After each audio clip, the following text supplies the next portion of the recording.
Ladies and gentlemen, a very, very special treat for you today. We have President and CEO of Gaspari Nutrition, Rich Gaspari, in the house. Rich, welcome to Australia. Great to be here in Australia. Mate, it's great to have you here. Listen, I don't know how many of our viewers know you from your competitive bodybuilding days, but you were battling it out with Lee Haney many, many years ago as a pro bodybuilder before you started Gaspari Nutrition.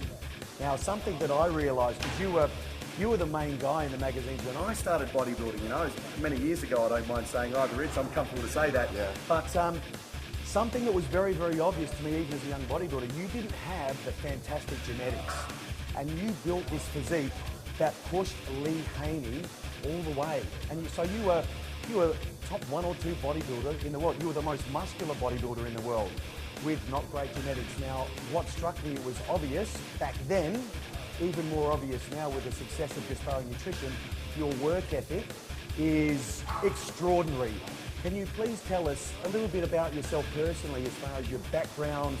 You know, I'm not sure if you're Italian, if you're American, and who were your role models? Was your father a role model? Can you tell us about your background and where you got this incredible work ethic and this iron will?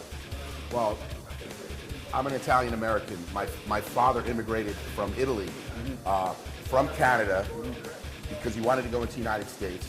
At 42 years old, in his 30s, he went to Canada. 10 years later, he moved to the United States.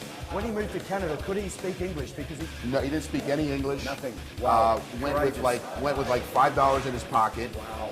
But what he did have is he had a will to come to America, or come to North America, and be successful, because he heard that it was the land of opportunity. And the one thing that, I mean, my father was a great influence in my life, because, you know, he always said, like, you know, you can't get anything without working hard.